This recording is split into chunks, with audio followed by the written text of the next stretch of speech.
Marami mga tanong pagka mayroong humihingi ng payo. Kung tutuusin mo, ang talagang general question nila is, how can I make good and godly decisions? Iba-iba yung mga detalye ng tanong, at hindi mo naman pwedeng mabigyan lahat ng particular and specific answer. Kaya mahalaga ay magkaroon tayo ng isang pag-aaral, general principle, on how to make decisions. Hindi pwedeng itanong sa counselor, sa pastor, sa sino man ang bawat gagawin natin. Ang mahalaga, meron tayong equipping how to make godly decisions. Dear God, we thank you that you want us to make good decisions.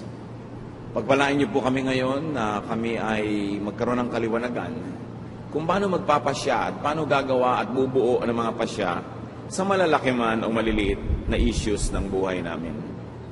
Ngayon, humihiling kami ng simpleng mensahe na aming maunawaan at maipapamuhay at matatandaan, lalo na sa mga oras ng kalituhan. Patawarin niyo po kami sa mga kasalanan namin, aming Diyos. Ang mga kulang namin, hinihiling namin punuan ninyo. At kayo po, ang tinig niyo, maging gabay, liwanag ng aming buhay. We ask you to speak to us powerfully. Use your servant only as your instrument. But may your voice be heard, O God. Lead us, heal us, encourage us, correct us. In the name of your Son, Jesus, we pray with thanksgiving. Amen. How do we make decisions? Araw-araw, meron tayong pasyang ginagawa. May maliit, may malaki. Merong napakahalaga, merong di naman ganong kalaki ang kahalagahan. Pero dapat pa rin tama ang desisyon. When we make decisions, first of all, get guidance from the written scriptures, meaning the Bible. Salamat na lang, napakamahalagang general teachings, and sometimes even specific teachings, are in the Bible. Knowledge that comes from the Bible save us from ruin, from grave mistakes, and even push us to greater accomplishment. Psalm 119, 105, your word is a lamp to my feet, a light on my path.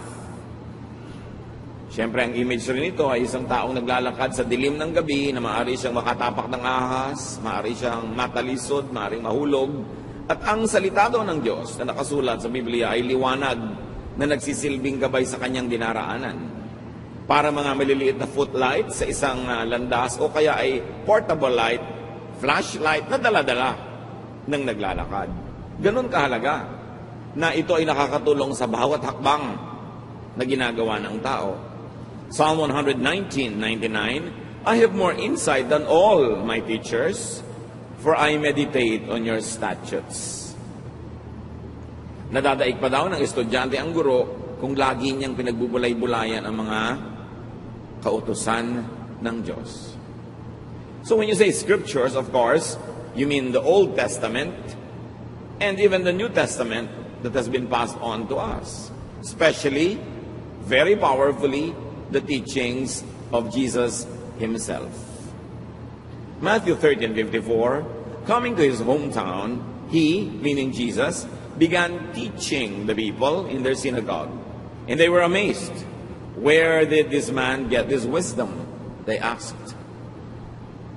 So nakakita sila, nakarinig sa Panginoong Jesus ng mga bagong anggulo ng katuruan, mga bagong husay, bagong galing, bagong kaliwanagan na hindi nila nakita, nadinig sa mga dati na nilang mga guro. Pero ang mahalaga dito, sinasabi that Jesus was primarily a teacher.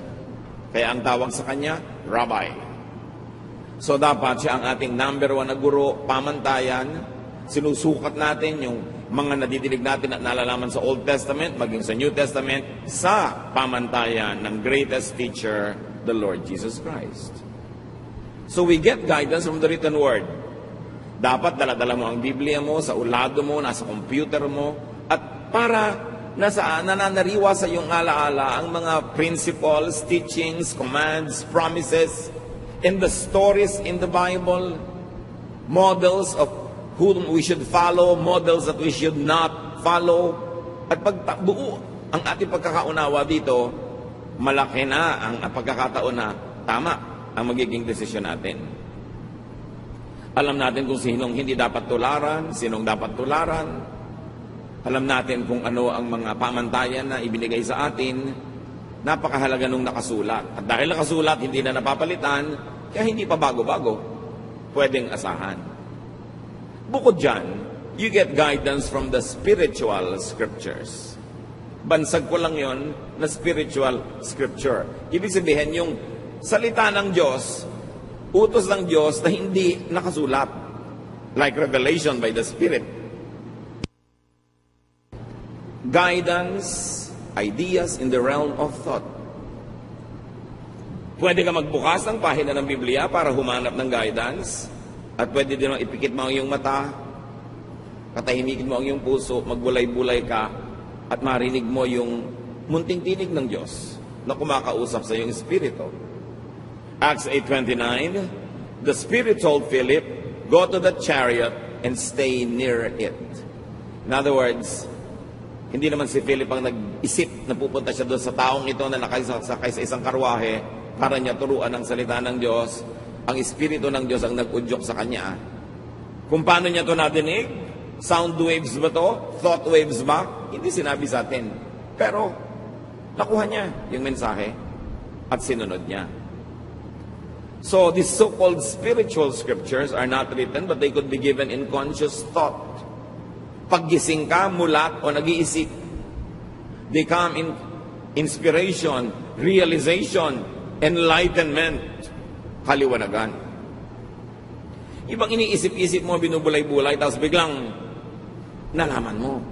Biglang nagagap mo, kuha mo yung ideya, kaiisip mo. Conscious. Acts 13:4, the two of them, sent on their way by the Holy Spirit, went down to Seleucia and sailed from there to Cyprus. So maaaring gusto mong pumunta doon pero nakasara ang pinto. Gusto mong gawin yon pero hindi pwede. Napag-isip-isip mo, ayaw ipagawa sa akin ng Diyos. So sa pag-iisip, sa pagbubulay-bulay, sa pananalangin, nahahayag sa iyo ang kalooban na hindi naman nakasulat sa Biblia. Kasi alam nga namang lahat ng gagawin mo, hanapan mo ng nakasulat. Ano kayang iluluto kong putahe ngayon? Anong kulay ang isusuot kong damit bukas? Sinong pakakasalan ko? Bibili ba ako ng bahay o hindi? Anong negosyo ang maganda? Wala ka naman makikitang exact verse na para sa'yo. Pwedeng may mga verses sa written scripture na general na pwede mong paghanguan ng specific application sa buhay mo. Pero you are already taking the license to apply it to your life. Ngayon, meron namang mga revelation na dumarating sa iyo sa pamamagitan ng paghahayag ng Espiritu. Habang gising ka, at pwede rin kung tulog, because a spiritual guidance could be given in a dream. Merong napapanaginipan nila ang sagot sa kanilang tanong. Pero siyempre, maingat tayo dahil hindi mo naman alam kung aling panaginip ang dahil lang kulang ka sa paligo. Alin ang dahil marami kang inaalala tuloy hanggang sa pagtulog mo, sumisiksik sa utak mo at sa panaginip, at alin ang galing sa tinig ng Diyos. Pero, yes, napakaraming instances na ginamit ng Diyos ang panaginip sa pagbibigay ng guidance sa mga tao. Acts 11:12, the Spirit told me, Peter speaking, to have no hesitation about going with them. At sa panaginip niya nakuha yung sagot. Kasama siyempre sa spiritual scriptures ang discernment, pakiramdam. Yung wala kang basihan na conscious, na intellectual reason, pero nararamdaman mo. So may pakiramdam, kaya ang dapat ang tao marunong makiramdam. How else do you make decisions? Get guidance from what we call the practical scriptures. Meaning, practice, action. What happens? Yung mga nagaganap. Tuwing aalis ka, lagi nalang umuulan, parang ayaw kang paalisin, makakaramdam ka. Tuwing meron kang gustong gawin, parang may humahadlang sa'yo, kailangan lamang maisip mo, sino bang humahadlang sa akin? Ang Diyos ba o si Satanas? Tuwing gusto mo magturo ng Bible, laging sumasakit ang ulo mo, pero sa ibang araw, hindi sumasakit ang ulo mo. So, baka si Satanas yan, kasi ayaw kanya maging teacher. O baka may life habit ka na tuwing oras ng pagbabible study, doon ka talaga sumasakit ang ulo dahil may iniinom ka palang gamot o meron ka palang kulang sa tulog the day before. You've got to look at all those. Yung practical reasons, spiritual reasons, and scriptural reasons, titimplahin mo ngayon para makagawa ka ng desisyon. But when we say practical scriptures, we mean supernatural direction or intervention.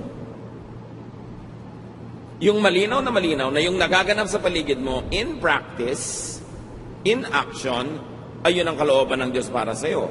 1 Kings 17, 2-4. Then the word of the Lord came to Elijah.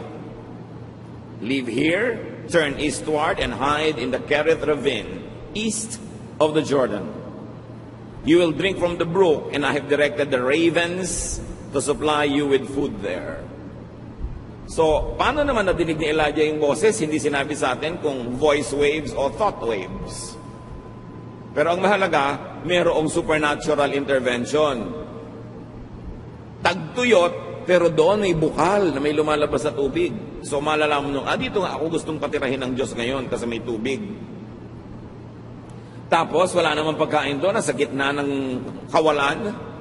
Pero may mga uwak, mga ibong mandaragit, magnanakaw ng mga pagkain ng may pagkain, hindi ang dagit-dagit nila. Pero itong mga ito ang nagsusupply kay Elijah ng pagkain. Dumadating sila, may dadalang pagkain. Can you imagine itong ibon, hindi niya kinakain yung pagkain. Nandun na sa kanyang tuka.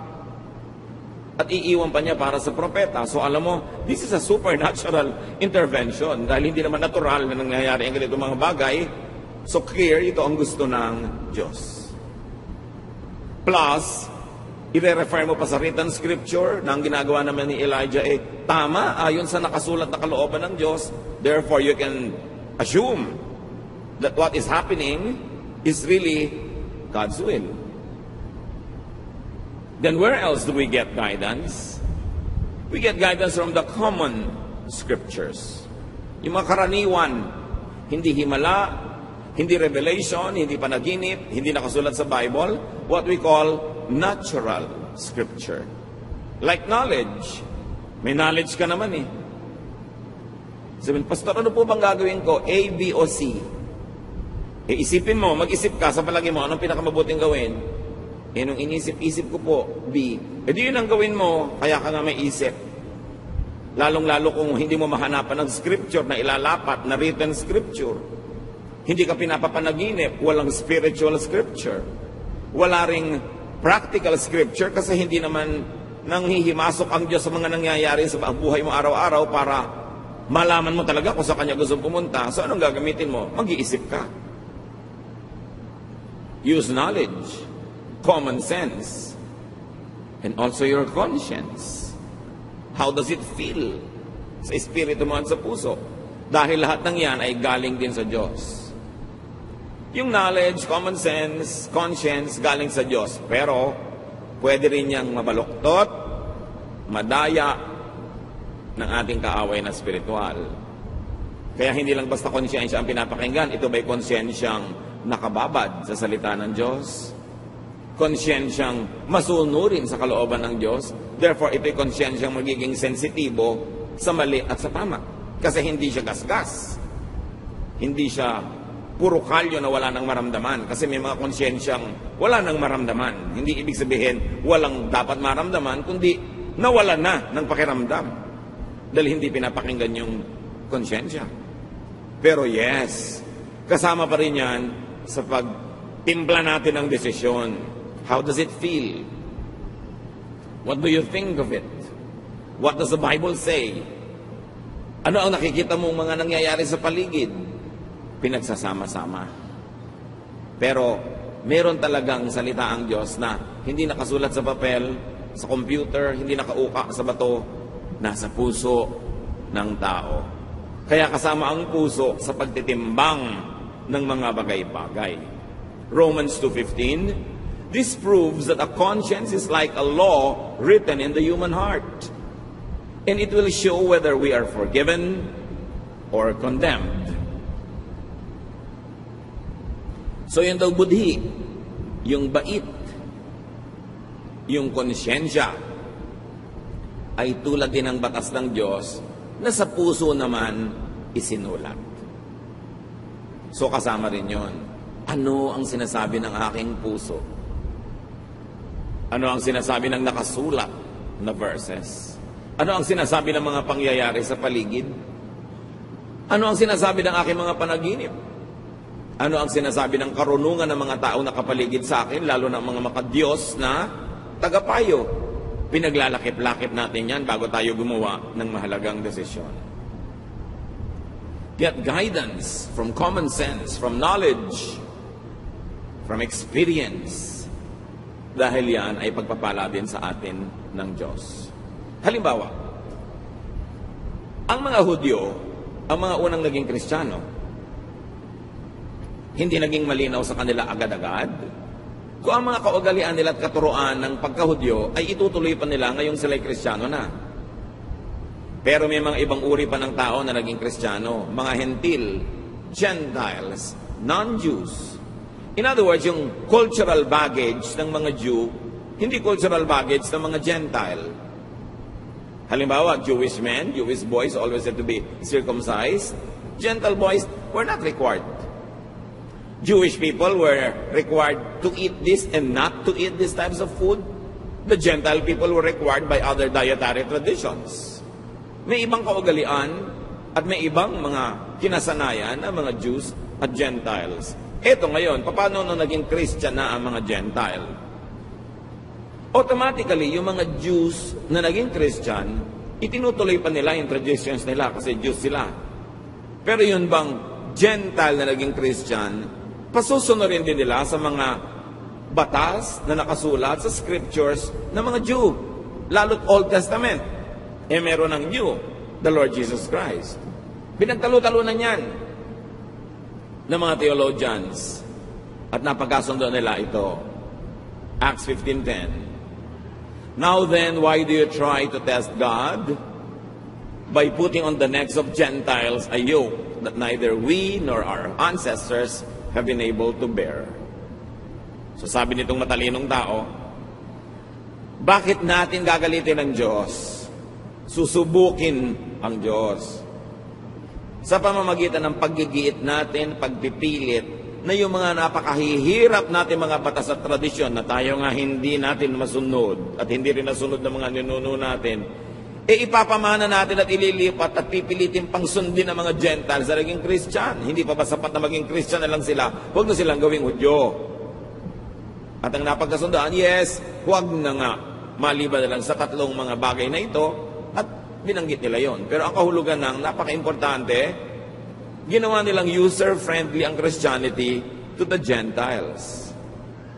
Yung mga hirap na pagsunod sa mga batas ng pagiging Hudyo, di na nila iginiit na sundin din ng mga Gentiles. In other words, sa pagtuturo nila sa mga Gentile Christians, may mga nakasulat sa written scripture sa Old Testament na nasa tradisyon nila na hindi na nila ipinilit pa na sundin din ng mga Gentiles.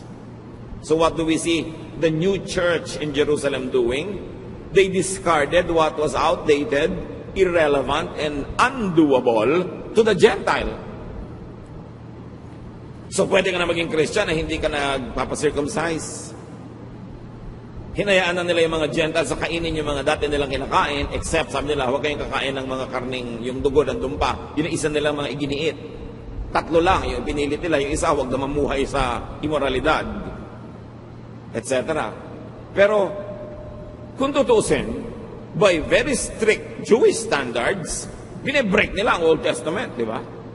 Dahil hindi na nila ipinapasunod sa mga Gentile believers, pero pinagana nila ang utak nila, ang practical teaching, common sense, tinignan nila yung convenience ng mga mananampalatayang Gentile at nagpasya silang, oo nga, tayo na lang mga Jewish Christians ang magpatuloy ng Jewish traditions while we are Christians. But the Gentiles need not become Jews just so that they could be saved. So, in the manner of speaking, the apostles were discarding a lot of written scripture in favor of the unwritten one. Common sense, knowledge, conscience, and kindness to the new believer. Hindi sila nagpakamatay, pumatay, at nanggera para igiit yung written scripture na sa culture and lifestyle of the new believers, wala namang ugat, walang pinag-ugatan, hindi kakapit, at wala namang kahulugan. Yun na lang pinakakonte ang itinira nila para yung mga Kristiyanong Gentile hindi na sila mabigatan tulad ng bigat na dinala ng Israel na sila na rin ang umaaming di naman nila na kayang dalhin. Saan pa tayo kukuha ng mga basehan ng pagde-decide? Among the common scriptures, nature. Kailangan marunong ka rin makinig sa nature dahil Diyos ang lumikha niyan. Luke 12:54, he said to the crowd, when you see a cloud rising in the west, immediately you say, it's going to rain, and it does. Yun ang sabi ng Panginoon. Pag nakakita kayo ng senyales sa himpapawirin na may ganitong uri ng ulap, alam niyo uulan, at uulan nga. So ibig sabihin, kung nagbabala kayong mamangka, magbiyahe, maglakbay, huwag niyo na ituloy kasi uulan. Or ituloy niyo pero maghanda kayo na mababasa kayo sa daan. So, Pastor, ikakasal po ako, gusto ko maging June bride, gusto ko po guardian wedding, iha, tag-ulan. Ano ba ang trahe de boda mo? Kapote? Hindi po, yung may mahabang-mahaba pa ng buntot. Kakalad ka rin may putik dahil gusto mo guardian. Ipag-pray po natin, di po ba mabait si Lord? Ikaw mag-pray mag-isa mo.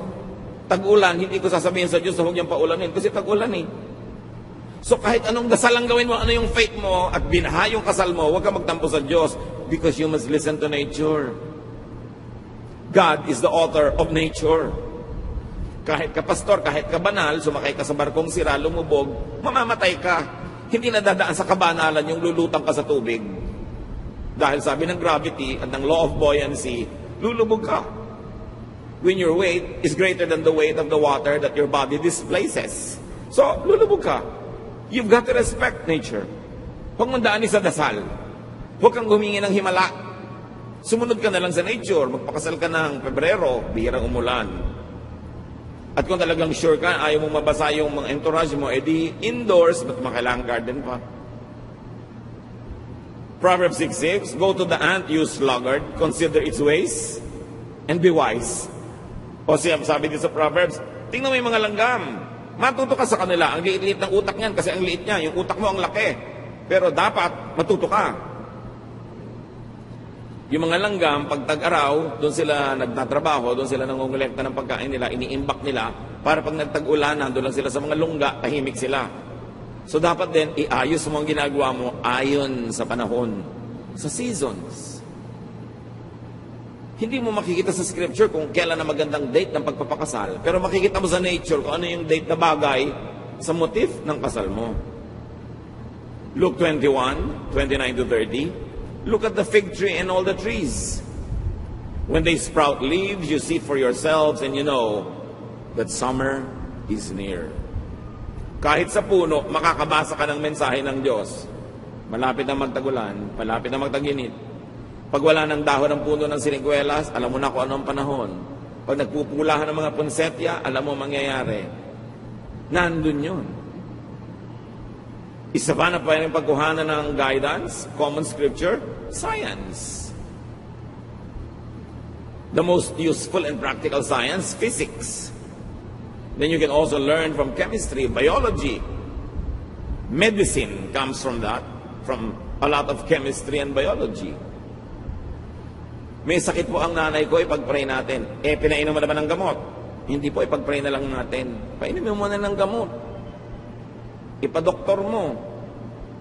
May pinaghihimalaan. Paano kung hindi paghimalaan ng nanay mo? Di gamitin mo yung natural, available, scientific way para siya gumaling dahil Diyos din naman ang nagsulat ng mga laws of science. 2 Kings 20:7, merong haring mamamatay na. Then Isaiah said, prepare a poultice of figs. They did so and applied it to the boil, and the king recovered. Mamamatay na yung hari, yung pala ang gabot lang naman konting mga dinikdik na mga dahon-dahon na itinapal, gumaling. Propeta to ha, hindi niya pinagdasal. Pinagdikdik niya ng dahon because alam din niya yung science of medicine. So kasama sa pagde-decide yun. Ipapagamot po ba namin ang nanay namin o ipapapray? Di gawin mo pareho. Pero ipagamot mo kasi yun ang sinasabi ng pinakamababaw, pinakauna na pangangatwiran, yung natural. Why go against natural law when you can follow the natural law? Si Timothy, laging sira ang tiyan. Sinabi ba ni Paul, manalangin ka? No. 1 Timothy 5:23, stop drinking only water and use a little wine because of your stomach and your frequent illnesses. So anong payo ni Paul? Puro tubig kasi pinag-iinom-inom mo, baka may mga butete pa at mga kitikiti. Tumigil ka muna ng uminom ng tubig. Ang inumin mo muna wine kasi may alcohol yan, content, mayroong medicinal content yan, makakabuti sa'yo. So dapat marunong tayong sumunod sa science. Another common scripture that you can ask you to help make you a decision is your heritage. Kaugalian, tradisyon, na maraming mga bagong born again Christians gusto agad itapon lahat ng tradisyon. Parang wala namang matututunan mula doon. Ang tagal-tagal bago nabuo ng ating mga ninuno ang kanilang mga kaugalian, trial and error through hundreds, maybe thousands of years. Surely may pakinabang ka dyan. Job 8:8-10. Ask the former generation and find out what their ancestors learned. For we were born only yesterday and know nothing, and our days on earth are but a shadow. Will they not instruct you and tell you? Will they not bring forth words from their understanding? So ano ang payo kay Job? Hindi mo naiintindihan ang nagaganap sa buhay mo? Hindi mo alam ang sagot sa mga tanong mo? Ba't di mo tanongin ang iyong mga ninuno? Para malaman mo. Kung ano yung naalaman na nila noon pa at alam na nila, para huwag ka nang mapagod na mag-aral pa ngayon. Papunta ka pa lang, pabalik na sila. At yun ang halaga ng payo ng matatanda. 20 anyos ka, may kausap kang 80 anyos. Imagine, 4 times na buhay mo na yung naibuhay niya. Surely may maituturo siya sa'yo. Kailangan pahalagahan mo yon. Sabi niya, pag tinanong niyo ba yung mga ninuno niyo, hindi ba sasagutin kayo? Paano ka naman po tatanungin, namatay na? Yun nga di, alalahanin mo ang kanilang mga kasabihan, ang kanilang mga kawikaan, na binuo nila dahil observant sila sa laws of God, laws of nature, the laws of conscience, the laws of society. Nakabuo sila ng mga kasabihan. Pag sinabing putik din lang at putik, tawirin at nang malapit. Ano yon? Huwag ka na magpa-arte-arte, dumiretso ka na ng madali at na matapos. Pag sinabing ang naglalakad ng matulin, kung matinik ay malalim, hindi na maintindihan ng mga tao ngayon kasi lagi silang naka-sapatos o tsinelas. Pero nung araw, nakayapa ka mga tao, mas mabilis ka maglakad, pag nakatapa ka ng tinik, mas malalim ang baon. Kaya sabi, pag naglalakad ng marahan, kung matinik ay mababaw, ibig sabihin kung dahan-dahan ka, hindi ka pa dalos-dalos, magkamali ka man, konti lang.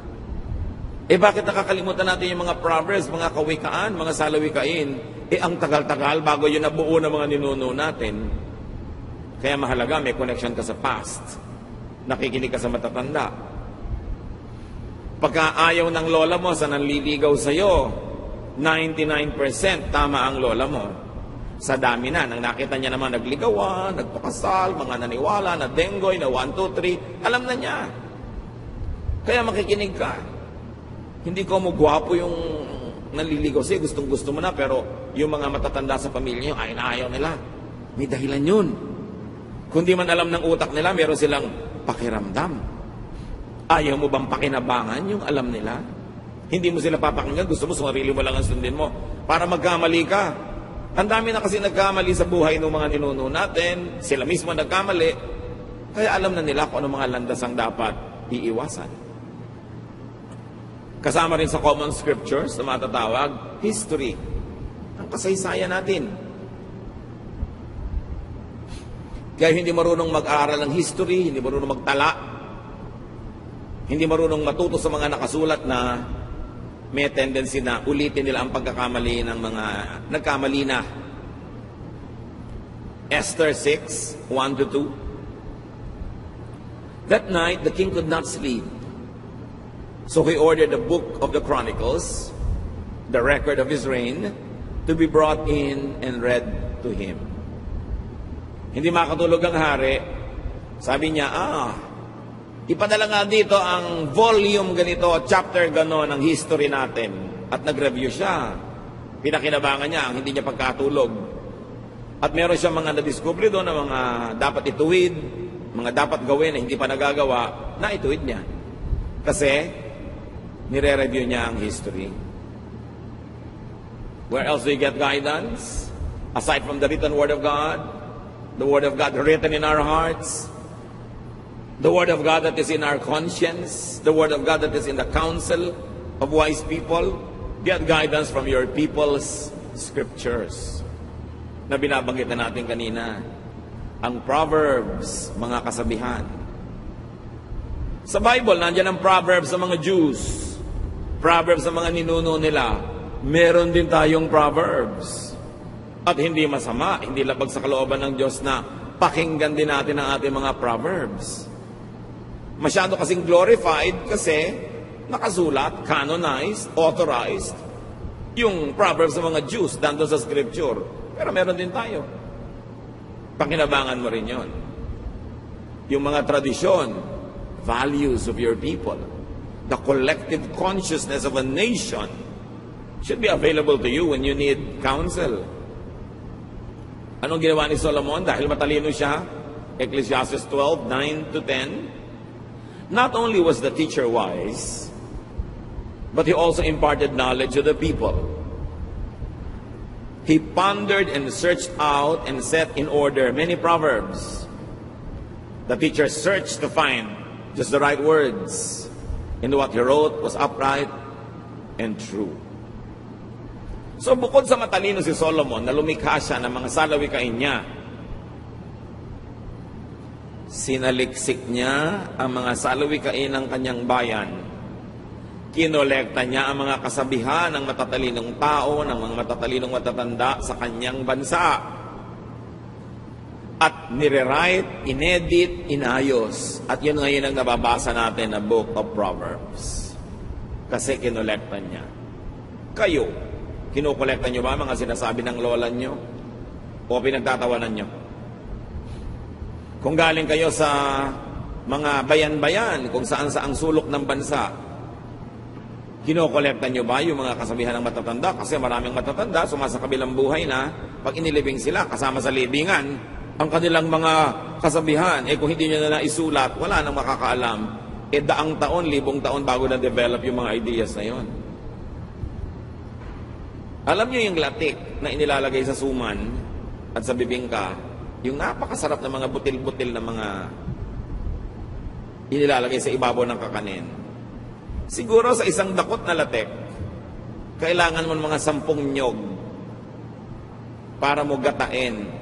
At yung gata, lulutuin mo, ang matitira lang, yung latik na yon. Ganun ang mga kasabihan. Sa konting kasabihan, ang daming karunungan, pag-iisip, pagbubulay-bulay, trial and error ang nasangkot bago nabuo ang mga kasabihan. Tapos mawawala lang dahil namatay yung matatanda. Dapat ingatan. Dapat buuin. Your people's scriptures include living treasures, our elders. Makinig ka sa magulang, sa lola, sa mga tiya.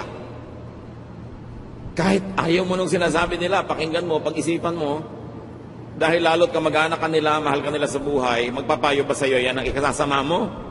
Alangan mo sabi ng matatanda sa meeting, halika, payuhan natin yung pamangkin natin ng ikasasama ng buhay niya para magkawasak-wasak siya. Meron kayong ganun? Dapat mo pakinggan.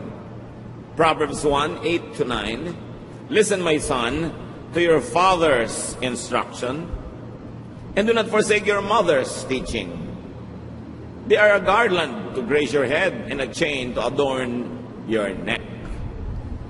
So ang image dito, mga athletes na nananalo sa mga timpalak, mga manunula, mga namamalagtas, mga tumatakbo, mga kumakarera, na kung nanalo, binibigyan ng bulaklak, inilalagay sa kanilang ulo, o mga dahon-dahon, tulad na nasa ulo ng mga makata, o mga bulaklak, o mga medalyang isinasabi sa kanilang leeg. Sabi dito, yan ang halaga ng payo ng magulang.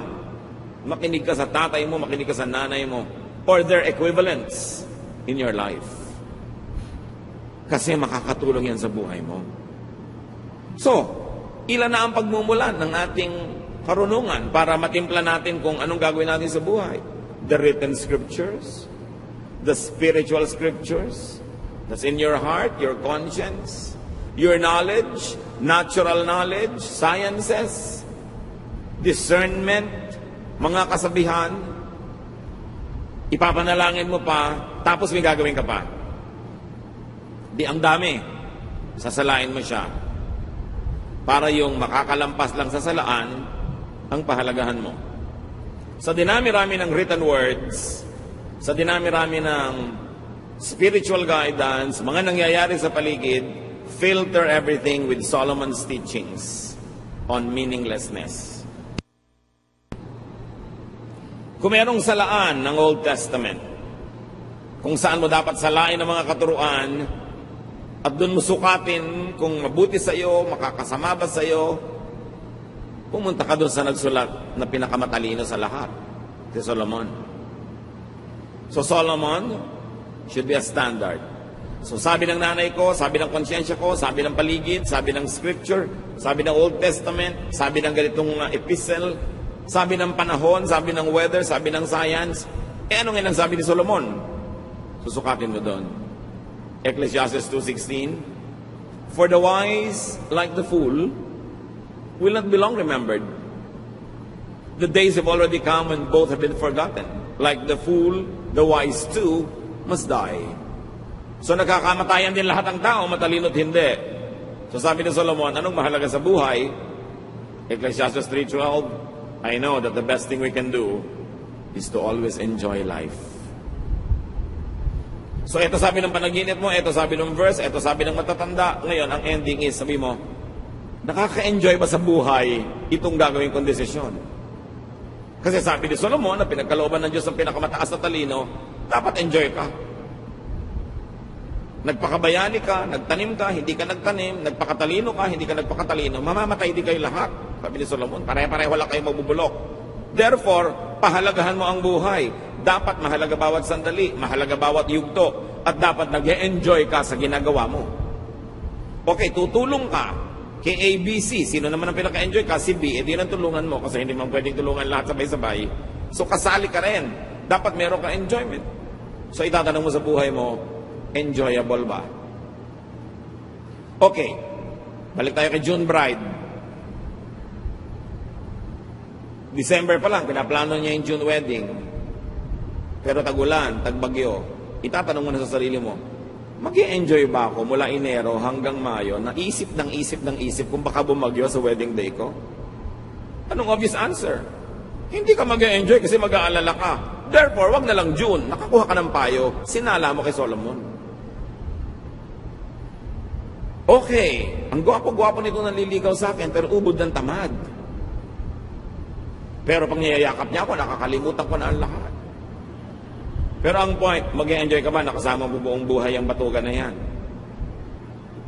Gano'ng katagal mo at kadalas mo gustong mayakap ka maghapon? Kung maalinsangan, maiinis ka rin yan. Mag-enjoy ka ba? So naisip mo yun? May mga magtatanong, saang church po kaya ako mag-a-attend? Doon sa very conservative, sa hindi conservative, sa gitna. Saan ka mag-enjoy? Ano bang pagkatao mo? Gusto mo ba yung masayang tugtog o yung mabagal na tugtog? Gusto mo ba yung kada kibot ng buhay mo, kinokontrol ka ng leader o binibigyan ka ng laya? Alin ba? Saan ka? Saan ka mag-enjoy? Kasi pare-pareho naman Bible yung pinagbabasihan ng turo. Pare-pareho rin kaligtasan dahil sa dugo ni Jesus. Saan ka enjoy? Dapat kasama yun sa decision. At hindi lang yon, dalawa ang filter. So enjoy ka na. Kala mo pwede ka namang gumawa ng ganong desisyon. May isa pang salaan. Filter everything that's left with Jesus' new commandment on love. Nakakalito ang daming commandment. 10 commandments, 613 misvots, or additional commandments and regulations in the Old Testament. So 623 na yon. Nagdagdag pa yung mga disciples at mga apostles. May mga apostle pa na yung ayaw makinig sa kanila. Gusto nilang paulanan ng apoy, etc., etc. So, sisalain mo ulit. John 13, 34 to 35. But I am giving you a new command. You must love each other, just as I have loved you. So, isinet aside ng Panginoong Jesus ang lahat ng commands. 10 commandments, 613 laws and misbots, traditions, regulations. At sabi niya, ito ang kaisa-isang command na iiwan ko sa inyo. Love. Love each other. People will know that you are my disciples if you are loving. So ngayon, may decision ka na. O sige na nga, December na lang ako magpapakasal. May pangalawa pang tanong, is it loving? Magiging mabuti ka ba sa pakakasalan mo? Makakasagabal ba yung wedding mo sa kanilang Christmas traditions ng lahi nila? Mabuti ba na gawin yun sa ganung panahon? Magiging maibigin ka ba to everyone involved? Pag sabi mong yes, it will be very loving to them, then go ahead. Pero pag sabi mong teka, hindi, magiging malupit sa iba. Pinipilit ko lang, pero actually may magsasuffer. Then you know how to decide. So pag na-factor mo na lahat yung pinag-usapan natin, sasalain mo kay Solomon, is it enjoyable? At sasalain mo kay Jesus, is it loving? Is it considerate? Is it kind? Then you will know where to stand. John 9:14 to 16. The day when Jesus made the mud and healed the man was a Sabbath. So the people took the man to the Pharisees. They asked him how he was able to see, and he answered, Jesus made some mud and smeared it on his eyes. Then after I washed it off, I could see. Some of the Pharisees said, this man doesn't come from God. If he did, he would not break the law of the Sabbath. Others asked, how could someone who is a sinner work such a miracle?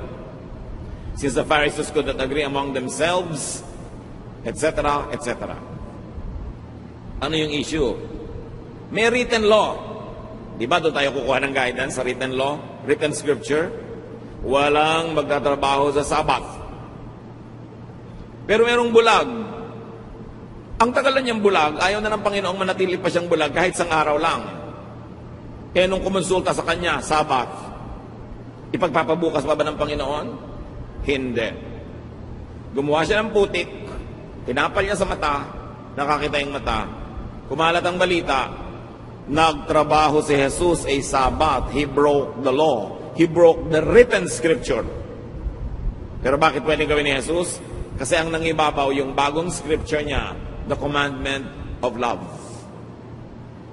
Alam niyo ba na maraming relihiyosong tao malupit sa kapwa-tao, lalo sa kapwa-believer, kasi ang pinanghahawakan lang niya, written word. Sabi ng verse na ganito, batuhin ka namin. So babatuhin nila yung babaeng caught in adultery. Pero ipinabato ba ni Jesus? No. Essentially, na-break din yung law na nagsasabing batuhin ang babaeng nagko-commit ng adultery. So again, the law of Jesus prevailed over the written law. Kaya pwede pa ba namin patugtugin itong lalaking ito na may hikaw? Bakit? May verse ba na nagsasabi hindi pwedeng tumugtog ang lalaking may hikaw? Pero di po ba masagwa? Tsaka sign of slavery nung araw, bla bla bla bla bla bla. Pero teka, ano sinasabi ng law of Jesus dyan? Pipigilin ba natin siya? So may pumipigil, may hindi. Depende kung anong scripture ang pinangahawakan. Maybe scripture of church tradition against the scripture that is written, wala naman talaga nakasulat tungkol sa hikaw na yun. So, nagkakaiba-iba ng pagbasa. Pwede ko po bang payagan itong babaeng makasalanan na ito na umattend sa church? Teka, hindi ba sabi ni Jesus, I came to seek and save the lost? Lost nga yan, ba't mo pagbabawalan? Di ba, napasagwa naman para tayong konsentidor, pinapa-attend natin, blah, blah, blah, blah, blah, blah. Pwede bang sumali sa Lord's Supper ang isang makasalanan? Pagka hindi mo pinasali lahat ng makasalanan, sinong matitirang kakain dyan? Mga ipis. So, iba-iba, mga kapatid, ang attitude ng mga leaders, mga pastors, sa mga churches. Kasi saan ba nakahawak? Doon lang ba sa written word Si Jesus nga, diniscard niya yung mga written word ng Old Testament para manaig ang bagong command, the command to love. Meron din mga tradisyon sila, hindi pwedeng makihalubilo ang mga banal na tao sa mga makasalanan. Tapos ang laging kahalubilo ng Panginoon, mga makasalanan. Pero sabi ni Lord, well, I am a friend of sinners. At ang tanong ng mga religious leaders, bakit yung boss nyo, friend of sinners? Di ba dapat umiwas siya sa mga yan? Pero yun ang talagang laging kasama ng Panginoon. Maraming law sila about fasting, but the Lord hardly fasted except on one very famous occasion, yung 40 days na sinasawag. Tapos nung kinriticize siya, sabi niya, well, nandito pa ang inyong Lord, so bakit kayo magfa-fast? Mag-fast na kayo sa ibang panahon. Pag sobra ka naging technical, lagi ang pinanghawakan mo yung written verse, lalo't Old Testament pa yon, o kaya galing sa mga istriktong mga alagad ng Panginoon, na mas istrikto pa kaysa kay Jesus, magiging istrikto ka rin. It's your choice. Pero sasalain mo kay Solomon, enjoy ba yan? Okay, camp ng mga kabataan, bawal mag-shorts, tag-araw, enjoy ba yan? Ang init-init. Magsuswimming ang mga young people sa beach, dapat nakapantalon, tapos papatungan mo pa ng palda, tapos saka long sleeve ka pa, at magkakapote ka pa, para walang makita ang bahagi ng katawan mo. Hindi sa bahay ka nalang maligo. So ang tanong, enjoy ba yan? Loving ba yan? Saan nakahawak ang verse? May hahawak ang verse yun, kaya pagpipilitan niya. Pero doon ka lang ba talaga kumukuha? Samantalang si Jesus, si Solomon, nagsabi na mag-adjust kayo. Sinasabi, makinig kayo sa payo ng inyong mga magulang. Lahat ba ng payo ng magulang nyo? Verse?